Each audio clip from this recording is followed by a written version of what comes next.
involved in any way. As a matter of fact, he was standing on the first floor watching the parade. As the first shots were fired at the president, Associated Press photographer James Altgens took this photograph. In the background, standing in the doorway of the depository, is someone who looks like Lee Harvey Oswald. Involved in any way. As a matter of fact, he was standing on the first floor watching the parade. As the first shots were fired at the president, Associated Press photographer James Altgens took this photograph. In the background, standing in the doorway of the depository, is someone who looks like Lee Harvey Oswald. Involved in any way. As a matter of fact, he was standing on the first floor watching the parade. As the first shots were fired at the president, Associated Press photographer James Altgens took this photograph. In the background, standing in the doorway of the depository, is someone who looks like Lee Harvey Oswald. You're listening to The Real Deal with James Fetzer, Gary King, and Larry Rivera, your source for new JFK information. And tonight we're going to go back over who was in the book depository doorway. There's more information, and no one beats Larry Rivera when it comes to new JFK research. So what do you have for us this week? Hey, thank you, Gary. Thank you for having me again on your show. And Mr. Fetzer, the man. Yeah. He brings out all the controversial and the important news that nobody else wants to talk about. Okay, and we're here to talk about the doorway once again, Gary. It seems like these days, that's the topic that doesn't go away. Apparently, with all of these computer enhancements and all of this information that we keep obtaining on who was really in the doorway that day on the November 22nd, 1963, the day of the assassination of John F. Kennedy. Well, the Oswald Innocence Campaign has already proven that Lee Oswald was captured in the famous and iconic Altgens 6 photograph. His logic dictates if Oswald was in the doorway at the time that President John Kennedy is seen reacting to the bullets that have already struck him, then Lee Oswald could not have been shooting from the southeast window of the 6th floor of the Texas School Book Depository. Well, early researchers like Mark Lane, Vince Salandria, as well as noted authors and scholars, Gerald McKnight, David Rohn, Phil Nelson, and a host of other distinguished men and women are all in agreement on this theory. This is not a new concept, in as much as when we have mentioned this man so many times on the show, Harold Weisberg was the very first researcher and author to publish on this very important issue in Whitewash Truth. His ideas and his studies still prevail to this day. And at that time, he came up with a study that showed 9 points of similarity between the shirt worn by the figure known as Doorman and the shirt worn by Oswald the day and night of November 22nd, 1963.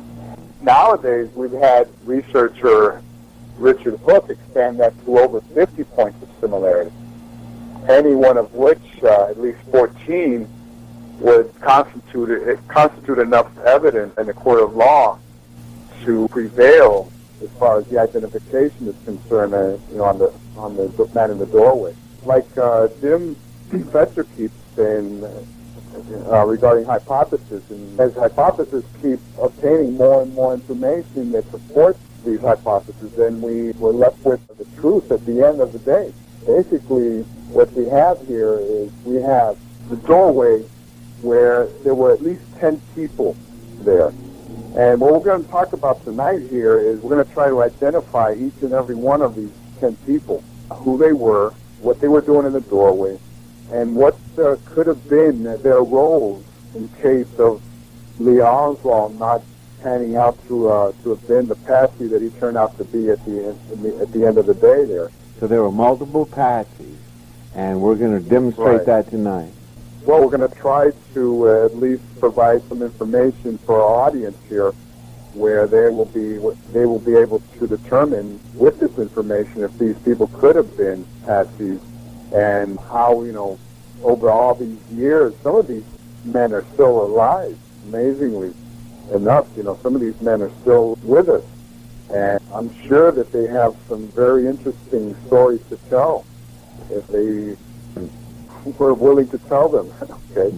Because obviously this has been obfuscated and covered up, for more than 50 years. And this is of such magnitude that if they had not spoken over those 50 years, then, we never know. We might never know exactly, what this is all about.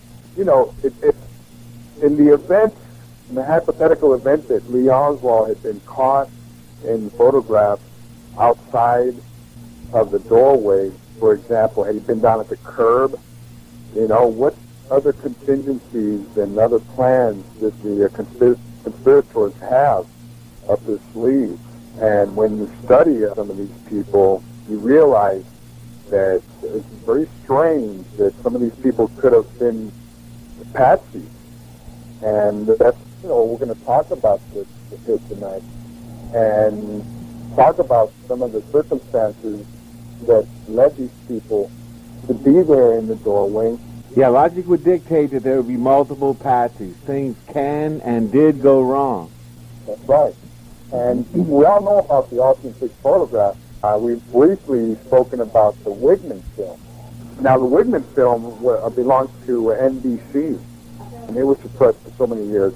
But the Wigman is very interesting because it offers the same view of the doorway, but from a different angle of perhaps maybe 90 degrees.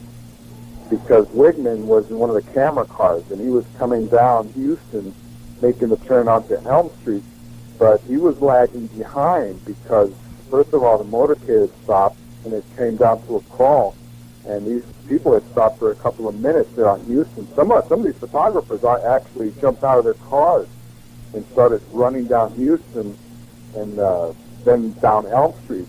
But in Dave Wigman's case, he stayed in the car, and he got off as the car was going down Elm Street.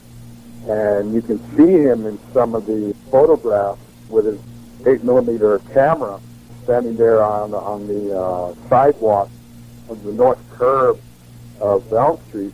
And that one film where you see that he's, it's all jiggly, and he's sort of running with the camera while it's filming. Okay, there was a moment where he panned through the entrance as he turned, but then he panned back, and he caught the entrance for another maybe 5 or 6 frames. Very important and crucial frames, because those are the frames that really give you a really good view of what was going on in that doorway. And who was standing in the doorway. Yeah, and so it gives us a different perspective of what's going on with the Altgens, but from, like I said, from a different angle it's actually about 90 degrees difference. Mm-hmm. Okay, now the Wigman film, I just wanted to mention this. Not too many people know about this, and it was shown by NBC early that afternoon, and it was shown several times. If you go to YouTube and you search for NBC as it happened, you can follow the whole transmission of what was going on at NBC nationwide. And during the course of the afternoon, approximately maybe 3 o'clock Eastern, they fed this to New York. And the Wigman film starts, he's coming down Main Street, and then the next thing you can see in the Wigman film is when he's turning from Houston onto Elm, and the shooting has already occurred. Now, they kept running this for about a couple of hours that afternoon. But then this film mysteriously disappeared completely. NBC suppressed it, like I said, just like they did Life magazine did with the Zapruder film. It wasn't made available again until the 70s. Okay? It's very, I wouldn't say it's strange because, this is something that we've seen a lot, in this case. But when you look at the stills and you look at some of the images of some of the frames from the Wigman, you can see the 3 people that are visoring their eyes from the sun, because it was at 12:30 at noon when this happened. And those 3 people are seen in the exact same positions as they are in the Altgens. All right? Since we see them in the Altgens, when you study them in the Wigman, it's very important because when you see them in the Wigman, then get a really, really good perspective of the positions, the exact positions of everybody in the doorway. And you and I and Professor Fetzer went there this past November 22nd, and we went and we studied that doorway and the steps and everything, and we looked at where everybody was standing. And we noticed and we talked about how small and how steep those steps really are. Mm-hmm. You know, so those people really punched in there. Yeah, and it's a little strange to me because it looks like Oswald is standing next to a column, but he's really not. He's standing in the middle, and it took me a long time to get that. Mm-hmm. In the Altgens, that's right. In the Wigman, you can totally see that. You realize exactly, and then when you look in the Wigman, you realize that he's standing right there, smack in the middle, holding the rail at the top. You know, he's right there near the center rail. That's why it's called extrapolating, you know, the positions, you know, from one view to the other. And when you do that and you look at it in those terms, then it sort of really comes together. Basically, that's what this is all about here. And once we were able to get the frame from the Wigman and then study all these figures, you know, one by one, then we were able to, you know, really identify, you know, most of these people. And another important aspect of this is what they told the Warren Commission. There's one document called Commission Exhibit 1381, and this was a collection of about 78 statements that were taken by the FBI for the Warren Commission. And all these statements, everybody seems to say the same thing. Hey, you know, well, we didn't see Oswald, we know. It's sort of like somebody had a predetermined conclusion there as far as seeing Oswald or not that afternoon. Still, you can get some really, really good information as far as their positions is concerned. For example, Sarah Stanton, Pauline Sanders, Bill Shelley, Roy Lewis, Joe Molina, Billy Lovelady, and so on and so forth. So what we're going to do here is just go and review some of these witnesses and, you know, just discuss a little bit what they were doing and exactly where they were located. And based mostly, like I said, on the Wigman, because since the Altgens has been altered in a way, and I'm going to discuss that shortly here as far as Bill Wesley Frazier is concerned. The other people who have been obfuscated, there are certain terms that we have adopted at the OIC. For example, obfuscated man is one, black hole man is another, Doorman, of course. Those are terms that has made it into the jargon, so to speak. The first man that we had to study here was, like I just mentioned, was Bill Wesley Frazier. And we've already done some work on him in Veterans Today. He was published.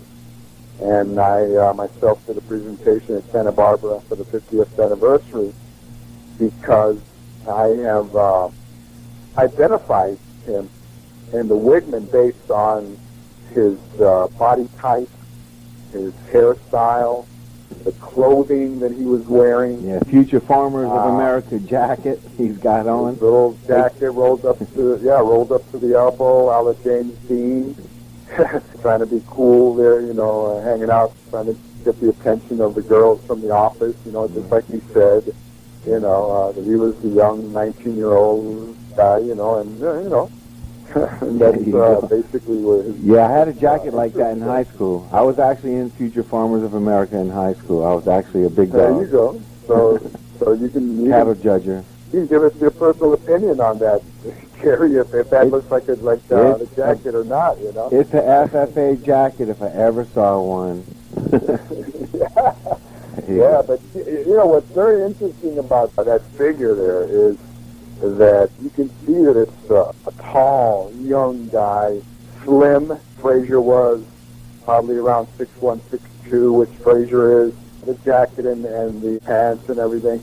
What really clinched this is when I was looking at video of that evening when Frazier was brought in that night for his midnight polygraph test, which is the term that a lot of researchers have given.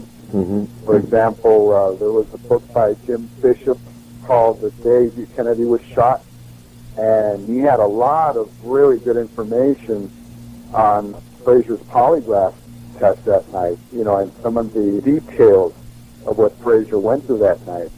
And most recently, when Frazier spoke at a mini conference there, an interview with the Sixth Floor Museum, where he had a little audience, and he gave a lot of information. In fact, I went over a lot of it at the presentation in Santa Barbara, because it seemed to me that at this time in his life, Frazier has repudiated a lot of the information that has been attributed to him as far as Lee Oswald's guilt, as far as the package is concerned, as far as Lee as a person, and a lot of things that he has been saying lately that do not conform to the official version. So I'm very happy for Buell that at this time in his life, he's been having this epiphany of sorts, okay, because he went through a lot during his life. And at a very young age, 19 years old, right after the assassination, a couple of years, I think within 18 months, he was in the Army. They drafted him, and they took him away. And they hid him away. And something that I would not have wanted to go through, especially at the time that Vietnam was starting off, where he had this specter of sorts, hanging over his head, that he could have been sent, to Vietnam. Basically, that's the situation with him, and what he went through with that night with Captain Fritz, where they tried to make him sign a confession. But we're going to save that for the end when we talk about this whole deal about the Patsies. I wanted to just finish this portion here on Frazier by stating that when we extrapolated those figures of the doorway from the Wigman to the Altgens, we realized that the figure that you see in the Wigman is not seen in the Altgens, okay? And I have numbered the three figures that are visoring their eyes as 1, 2, and 3, the one being the lady at the bottom. And if you look at the Altgens, it looks like a nurse, a woman with a nurse's cap on. And in reality, what that seems to be the cap is the torso of the figure above her, who we will identify in a couple of minutes here. And that area is his shirt and the torso of the person, and that is the figure number 2 who is visoring his eyes. And then above him and to the right in the Wigman is another figure also visoring his eyes, and we call that one number 3. So when you look at those three diagonally in the Wigman, you see that right in between those three figures there's Frazier.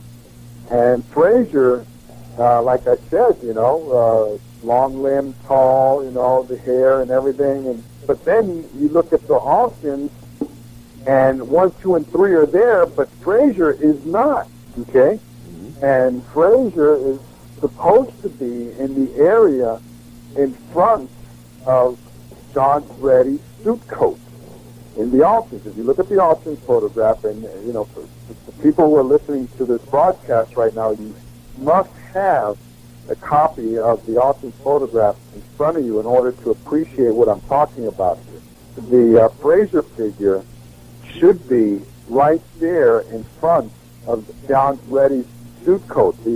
John Reddy and Paul Landis are the two Secret Service agents who are riding in the follow-up car, the Queen Mary, the Secret Service vehicle, which was a Cadillac, and which was following the President's Lincoln Continental. And these two are the men who are turned around looking directly at the doorway towards the Texas School Book Depository. Okay? So this figure that we're looking for is not seen in the Altgens, even though he is very visible in all, and not just a couple of the frames of the film, of the Wigman, but in all of them. He's there. And when he pans back, he's still there. So, which brings us to the conclusion here that that figure, which is represented, that we know as Frazier in the Wigman, is not there in the Altgens. Okay?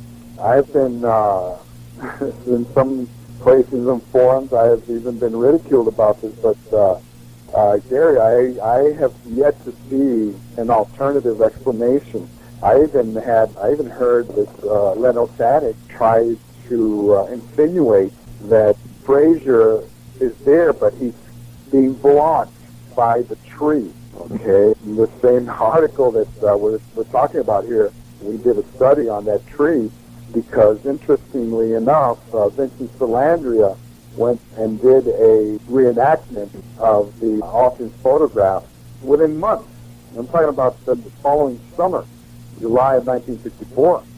And I have stated in the article that this is probably one of the most important photographs ever taken because he was able to capture the positions of everything going up Elm Street all the way to the doorway from the same position that Altgens was. We can see the relationship of each and every one of the objects that are there, even the mailboxes. And it's important to realize that even those mailboxes, they are sunken, they are at a lower level than the curb up where the turn is, where Elm makes the turn there. Okay, and it explains a lot about why some of the figures are where they seem to be floating, such as the woman and child, because they're actually down at the curb, but they seem to be elevated, Gary, because the topography there, the building seems to be sunken a little bit further down. Okay, and when you look at the Salandria reenactment, you realize that that's exactly the case, because when you look at those mailboxes that are right there in front of the building there, right next to the doorway, you do not see the legs of the mailboxes. You see that they have been cut. Okay, and what that tells you is that's the reason why you see these figures, and the black people that seem to be right in front of the doorway when they are actually down Elm Street, and so on and so forth, which are one of the amazing coincidences and characteristics of the Altgens 6 photograph. And it all has to do with the telephoto lens, the equipment that he used that day, the focal length and everything. So that's why this is one of the most incredibly amazing photographs ever taken in the history of mankind. So once we were able to isolate Frazier and were able to identify him, then we have spoken about this already in other shows about Frazier, and where he has talked about in so many different venues of where he was located. I'm not going to go over that one by one here, but he's been very erratic as far as placing himself at the doorway, in some places at the top, some places at the bottom, sometimes in the shadows. In the Warren Commission testimony, he gave us 2 different descriptions of where he was located. Okay, in the middle of the steps, back in the shadows. And the only thing that really identifies him and corroborates where he was is the wigman. And the wigman really, really nails the position of where Frazier was. And I would say the second or third step from the top to the bottom there, standing right next to the rail where he said he was in some of these interviews. And so what we did, using our Photoshop, we went and we placed them in there, and very unique, how that came out. Another thing that I briefly want to mention about Frazier, and since I mentioned him saying that he was standing in the shadows, remember when we were there in that doorway, and back in August of 2013, we had Ralph Cinque go up there and with a measuring tape and measure out the depth of that doorway, and it came out to 9 feet and 1 inch, which tells us, and this has been confirmed by Gary Shaw, that that doorway was remodeled, and it was pushed in by more than 6 feet. At the time of the assassination, that top landing was only 3 feet there, okay? And that's why that argument of Frazier about standing in the shadows, which he told Vince Bugliosi in the trial of Lee Harvey Oswald in 1986 in the United Kingdom, where even Bugliosi led him. He put up a picture of the Altgens photograph where it only showed Doorman and lady and child, those two figures, and this Doorman, and this little dark area to the left of Doorman. Bugliosi so very pathetically, and stressing this term, because it was a pathetic display where he pointed to that area, leading Frazier to say that that's where he was located. But, I'll tell you right now that there's nothing further from the truth. That's not where Frazier was located. He was not in the shadows, and there was no space for him to be, because there was no shadows back there back in those days. Yeah, Bugliosi wasn't showing the Wigman photo, that's for sure. All right, this is Patriot Radio. This is The Real Deal with Dr. James Fetzer and Larry Rivera. We'll be right back with part 2. All right, we're back on the potential Patsies and who was in the doorway, one by one. Go ahead, Larry. Okay, so back to the doorway here. The figure number 2 that we were describing in the Wigman, going from bottom to top, visoring his eyes, is identified as Joe Molina. And Joe Molina has been in the credit department of the TSCB company since the late 40s, early 50s. He's been there for quite a long time. And he started there, as a clerk, just helping out, in the credit department. But then he started as an accountant or a bookkeeper in the credit department, and he worked his way all the way up to credit manager by the time of the assassination. Joe was as Mexican-American in those days. That was a pretty good job, because he had a desk job when most Mexican-Americans in Dallas, were digging ditches and working real labor-intensive jobs. Joe had a really good friend there, and it was his supervisor, Otis Williams. And we'll come back to Otis Williams in a second here. But, what happened with Joe is that he was standing right there at the top step of the doorway, because Joe was barely 5 feet 1. When you see that second figure there in the Wigman, and again, when you extrapolate to the Altgens, you realize that that's Joe Molina, and people think that he's on the second or the third step down, because, and in reality, he's at the top step, just like Doorman. He's short. Because he was a very short man, and he was portly, a big torso, that's exactly what you see, and he's wearing a tie and long sleeve shirt, but still it seems like he's been retouched there in the Altgens 6 photograph, because it seems a little cartoonish, that figure in the Altgens. But then when you look at the Wigman, you see the movements and everything, and you see the exact same position. And so, and then again, when you read his one commission testimony and commissioning exhibit 1381, he places himself exactly in that position. Okay, and right next to him, right behind him, was his best friend, Otis Williams. And Otis Williams was standing right there, but Otis Williams was never called before the Warren Commission. He only very briefly gave a very short statement, again, in Commissioning Exhibit 1381. But the problem with Otis Williams is that when they asked him who was around him, and instead of him corroborating that Joe was there with him, and we're talking about his best friend here, Gary.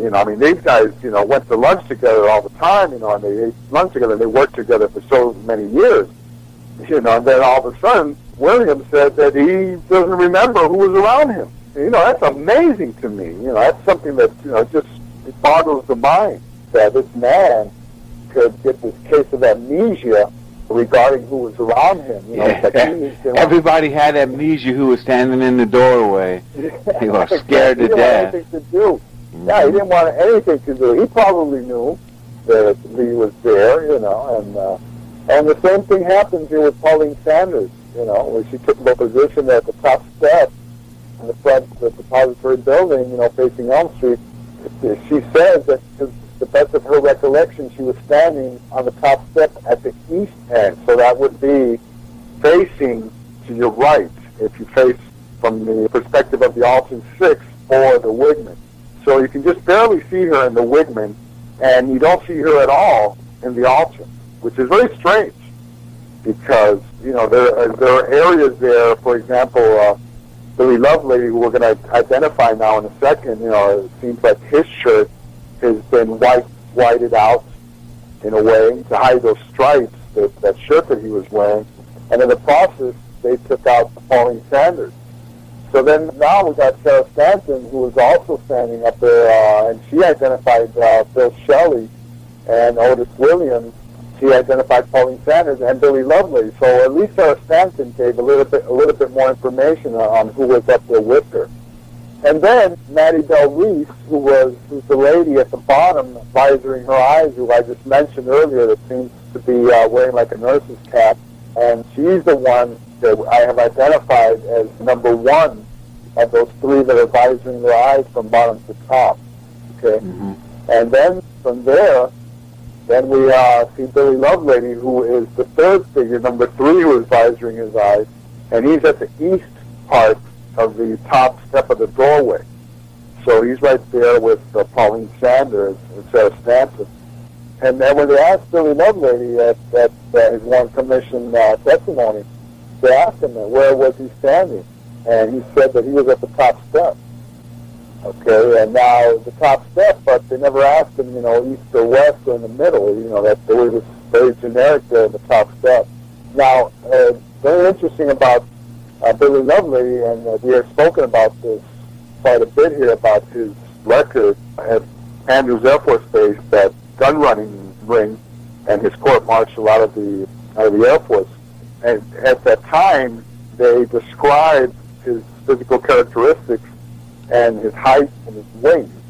And the reason I bring this up is because that is documented, and it's important because at that time, we're talking about 1961, he weighed 160 pounds, all right? And we know that Lee Oswald did not weigh 160 pounds. Lee Oswald was maybe a 135, tops 140, closer to 135 maybe. When you look at the difference between Doorman and Billy Lovelady, and you consider the weight, there's quite a bit of difference there. And then consider that a couple of years later, Billy Lovelady would have probably picked up maybe 10 or 15 extra pounds, so we're talking about closer to 175. Okay? So that's important to consider here. And then we got Billy Lovelady. Besides Billy Lovelady, we got Bill Shelley. And there's very little information on Bill Shelley. He only comes out in Commission Exhibit 1381, briefly in his Warren Commission testimony, and both he said that he was standing just outside the glass doors of the entrance. Then, the only black person there in the vicinity, Roy Lewis, and Roy Lewis, we know he was only 17 years old, and he had been working for the companies for a year already. So he started very young working for the company at 16, and he married young. And at the time of his assassination, his wife was expecting. She was due the next February. That baby daughter was later on named Jacqueline, apparently in honor of the First Lady. Roy Lewis gave an interview with Larry Sneed for a book that he did on the witnesses. This is the only time that Roy has ever spoken in public, and something that's been distributed in written form. I just quote him, very briefly here, that I said, due to my lack of excitement, I was one of the last ones out of the building before the motorcade arrived. And that's why I wasn't outside near the street like most everybody else. Instead, when I came out, I was standing with some ladies from up in the offices right in the middle of the steps in front of the building that led to the sidewalk beyond the glass door. And we see him in the Wigman very clearly. We see him in the Altgens, the profile, and it seems to be making contact with Doorman, when in reality he's hugging the wall there, the entrance wall, the column. Doorman is above him, but in the middle of the entrance. Like I said, because of the angle and the telephoto lens and the equipment that Altgens was using, it seems like they're making contact with each other when in reality they really are not. Okay, now, the most important thing about Roy is that he is on record as saying that he doubted that Lovelady and Oswald could be confused with one another, all right, because Lovelady was much heavier, and he even said that Lovelady's hair, it was just practically all gone up there.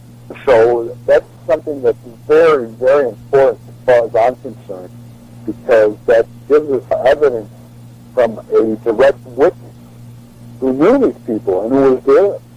All right. Everybody wonders why Black Profile Man is looking in the direction that he's looking. And it's because at this time, already, 3 or 4 shots have been fired, and he's reacting to his left.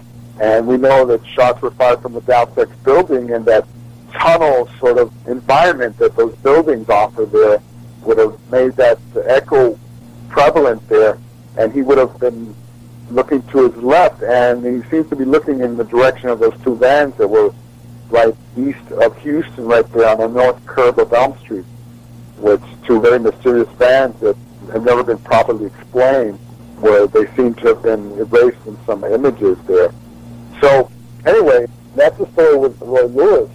Another thing that I want to quote about him is that he said that he'll never be convinced that he, talking about Oswald, did it because of his murder. It's for certain that we're never going to get to the bottom of it. And he said that I'll never be convinced that Oswald did it or that he acted alone. And this is Roy Lewis. He's, telling us his innermost feelings about this. He's convinced that Oswald didn't do it, that he didn't act alone. It's because he probably knows that Lee Oswald was standing right above him in the doorway. There's no other reason for him to, express himself in that manner. So then, after careful analysis, we've been able to identify, obviously, Doorman, and we've got Bill Shelley, Otis Williams up there, Billy Lovelady, Joe Molina, Bill Wesley Frazier, Roy Lewis, and the ladies, Sarah Stanton, Pauline Sanders, and Maddie Bell Reese. We're going to finish this show here talking about the alternate Patsies. This is very, very interesting because 4 of the Patsies that would have been available to the conspirators were there in that doorway. Okay? And we're talking about Billy Lovelady, and we know that Billy was kicked out of the Air Force for the illegal theft and trafficking of guns at Andrews Air Force Base in 1960-1961. He and 2 others were prosecuted by the OSI and later removed from the Air Force via court-martial. And when Lovelady failed to pay his $200 fine, he fled Maryland and ended up working at the TSD company in December of 1961. And in January 1963, the FBI finally caught up with him and arrested him and incarcerated him as a fugitive in Dallas. Oshus Campbell, vice president of the TSD company, paid the remaining $75 of his fine. He was released on a $1,000 personal recognizance bond. And so this background would have been perfect to set him up as a patsy. So as a member of the work crew that was supposedly laying down plywood on the 6th floor, he could have easily been placed in a sniper's nest. Now, when I say supposedly laying down plywood, I want to stress that we have never seen any images or pictures of any tools or any type of workbenches, saws, electric saws, hammers, squares that carpenters or people that are doing that type of work would have required.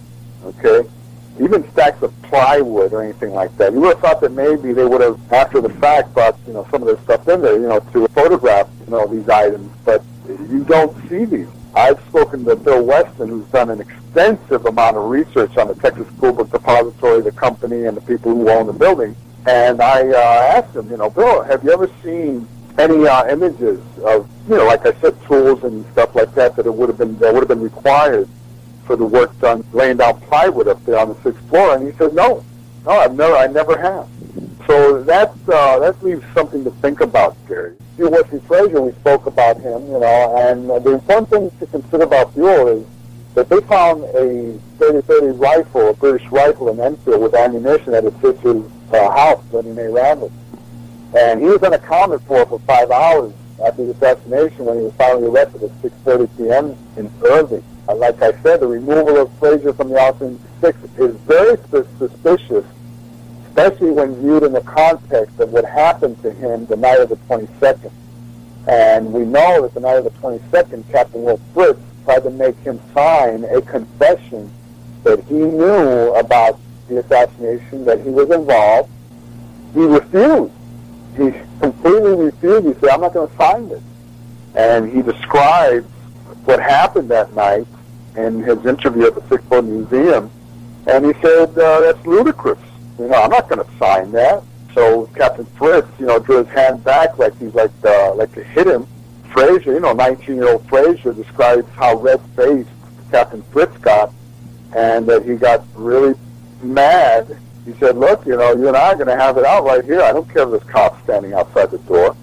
So that tells you, that these people are really, really looking for alternate patsies that night, and they had not really made up their minds about who they were going to choose to be the alternate patsy.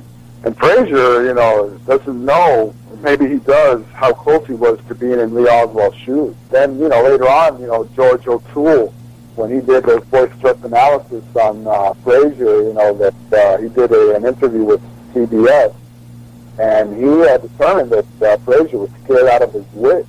Yeah, Frazier has not been straight up at all. That's right, and with very good reason, because the very first report that came out of WBAP that day in Dallas identified the British rifle as the weapon that was used to assassinate the president. And I'm thinking that those empty shells that were planted up there in the sniper's nest could have easily turned into that 30-30 ammunition, that Frazier had for his rifle, So, good old Buell Wesley Frazier, doesn't know how close he came to being one of the Patsies.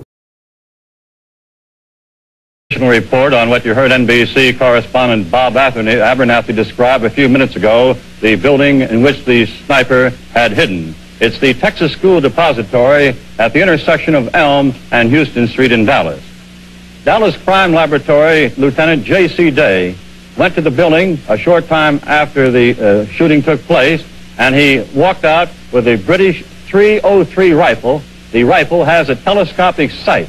Now, the rifle was found on the 6th floor of the building near a corner window. Also, police searching that area found 3 empty .303 cartridge cases, also scraps of chicken, as if a person could have been there for some time. There were boxes of books, textbooks, and other school materials stacked up all around on 3 sides of a sniper's nest, as if he had been there for some time. There was a gun rest made of papers near the open window that commanded the site from which the sniper, by which the presidential motorcade passed when the president and Governor Connally was shot. And then, of course, from there, when Frazier refuses to sign his confession, they went in to see Joe Molina. And Joe Molina, they woke him up at 1:30 in the morning, woke up his family. He had teenage kids in a very small house, 2-bedroom house. They woke up the whole family. They terrified his wife.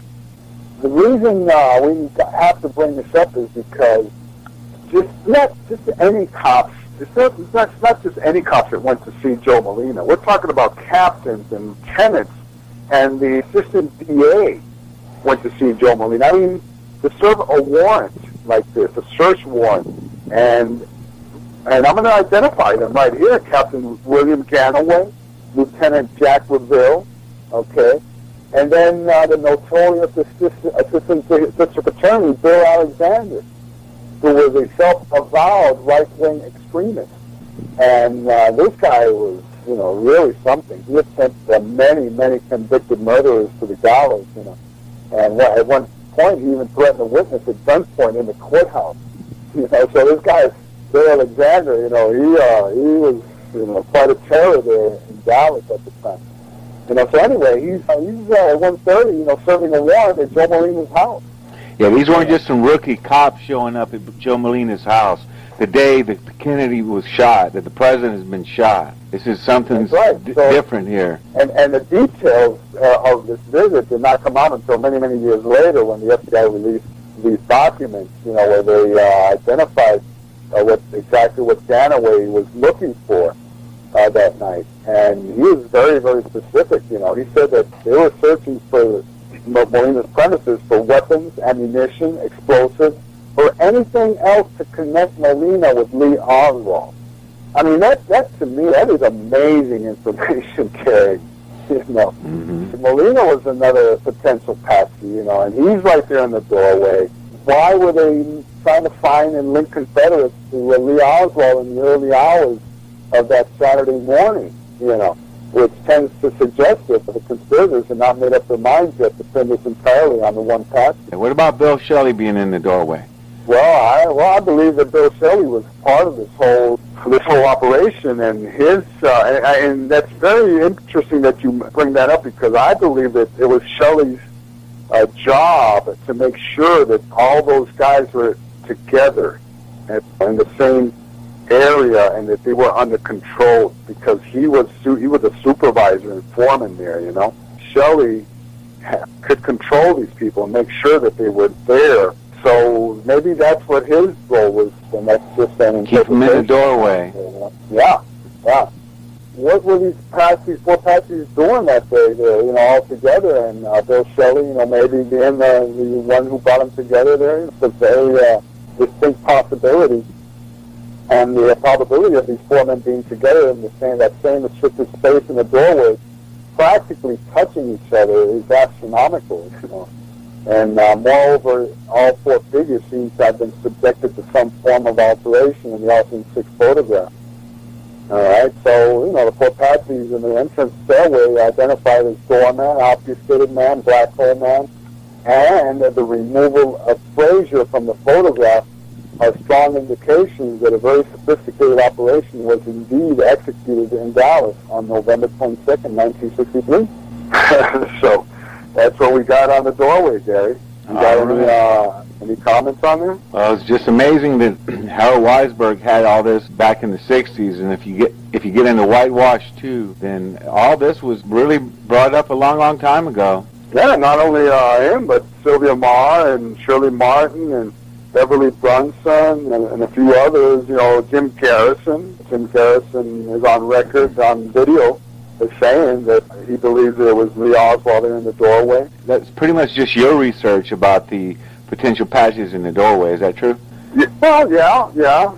It's I believe so. That I've been there. I've brought it all together, you know, in this manner. You know, matter of doing the research, you know, and looking objectively, you know, at the information. Mm-hmm. You know, we have so much misinformation out there. For example, you know, this situation with the shirt of Billy Lovelady and all of the everything that happened regarding that plaid shirt. If you look at the Martin film, where that so-called Gorilla Man, and you look at the checkered shirt, it's got a little flap there, you know. It's got a little flap because it's got a pocket there on the left breast. But when they went to take the picture of Billy Lovelady in Denver, Colorado, and this is John Johnson, Dr. John Johnson has done this research, and with whom I'm also in touch with. He did this research in 1998. And he went and he made comparisons between those two shirts, the ones that in the Martin film, which showed Gorilla Man, and the checkered shirt that Robert Groden photographed Billy Lovelady in Denver when he made that trip out there with Kenneth Bruton. That shirt does not have the little flap, you know, which goes with the little pocket there, you know. And it's like Dr. John Johnson says, look, you know, this is close, but no cigar. I mean, you can't have them both, you know. I mean, it's just because he comes on and they present a checkered shirt, okay? You have the one that from the film that was taken in 1963 on the day of the assassination, supposedly by John Martin there, and that one has the little flap, you know, that corresponds to the pocket. But the one that Lovelady produces in 1976 does not have the little flap, okay? I mean, that's pretty basic stuff right there. Yeah. You know, you know, if you're going to produce a shirt in 1976, it has to have the flap, okay? But it doesn't. Yeah. Okay, so, you know, the implications here are just enormous, you know, enormous. There's just no way that you can have both situations, you know, and justify everything, you know, in that manner. It just doesn't work. All right. And so that's where we stand right now. All right, that's the state of the evidence in the JFK community. We are bringing you the truth, the whole truth, and nothing but the truth, so help us God. All right, Larry, thanks for being on the show once again. More research in one episode than you'll get in the 10 years from the mainstream media. Thank you, Gary, and we'll continue with the search for the truth, and the OIC today is stronger than ever, and the people that are working, and with James Norwood at the helm now, is just amazing. Some of the cooperation that's going back and forth, and with the communications with Vincent Salandria, and who was a tremendous American patriot. Yeah, legendary researcher. Right, yes, and who knew right from the beginning that this was all wrong, and he has made this a lifetime enterprise for him, in bringing out the truth about the assassination of JFK on November 22nd, 1963. And Larry Rivera is carrying the torch. All right, we'll talk to you soon, Larry. Thank you, Gary.